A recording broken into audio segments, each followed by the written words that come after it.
Chapter 16 of Anna Karenina, Book 7 by Leo Tolstoy, translated by Constance Garnett.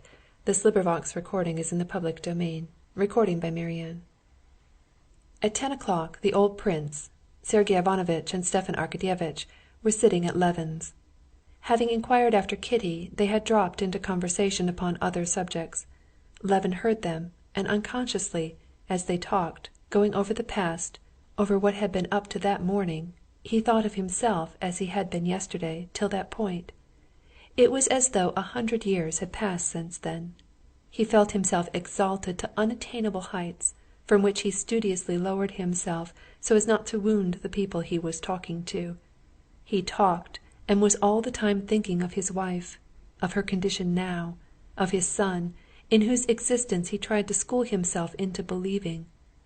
The whole world of woman, which had taken for him since his marriage a new value he had never suspected before, was now so exalted that he could not take it in with his imagination. He heard them talk of yesterday's dinner at the club and thought, "What is happening with her now? Is she asleep? How is she? What is she thinking? Is he crying, my son Dmitri?" And in the middle of the conversation, in the middle of a sentence, he jumped up and went out of the room. "Send me word if I can see her," said the prince. "Very well, in a minute," answered Levin, and without stopping he went to her room. She was not asleep. She was talking gently with her mother, making plans about the christening. Carefully set to rights, with her hair well brushed, in a smart little cap with some blue in it, her arms out on the quilt, she was lying on her back. Meeting his eyes, her eyes drew him to her. Her face, bright before, brightened still more as he drew near her. There was the same change in it from earthly to unearthly that is seen in the face of the dead, but then it means farewell, here it meant welcome. Again a rush of emotion, such as he had felt at the moment of the child's birth, flooded his heart. She took his hand and asked him if he had slept.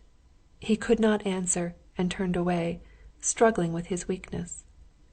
"I have had a nap, Kostya," she said to him, "and I am so comfortable now." She looked at him, but suddenly her expression changed.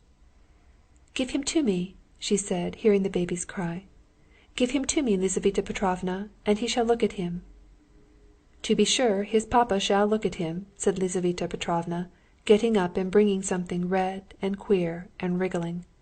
"Wait a minute, we'll make him tidy first." And Lizaveta Petrovna laid the red wobbling thing on the bed, began untrussing and trussing up the baby, lifting it up and turning it over with one finger and powdering it with something. Levin, looking at the tiny, pitiful creature, made strenuous efforts to discover in his heart some traces of fatherly feeling for it. He felt nothing towards it but disgust.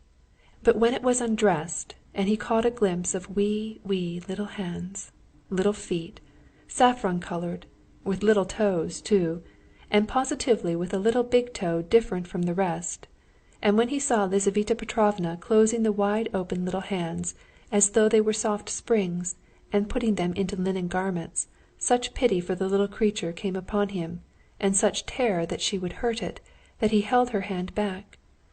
Lizaveta Petrovna laughed. "Don't be frightened, don't be frightened." When the baby had been put to rights and transformed into a firm doll, Lizaveta Petrovna dandled it as though proud of her handiwork, and stood a little away, so that Levin might see his son in all his glory. Kitty looked sideways in the same direction, never taking her eyes off the baby. "Give him to me, give him to me," she said, and even made as though she would sit up. "What are you thinking of, Katerina Alexandrovna? You mustn't move like that. Wait a minute, I'll give him to you. Here we're showing papa what a fine fellow we are."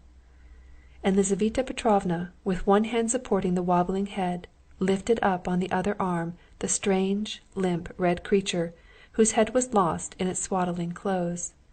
But it had a nose too, and slanting eyes, and smacking lips.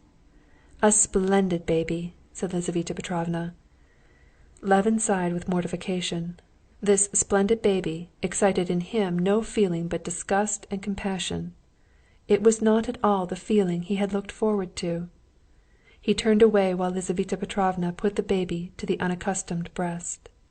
Suddenly laughter made him look round. The baby had taken the breast. "Come, that's enough, that's enough," said Lizaveta Petrovna, but Kitty would not let the baby go. He fell asleep in her arms. "Look, now," said Kitty, turning the baby so he could see it.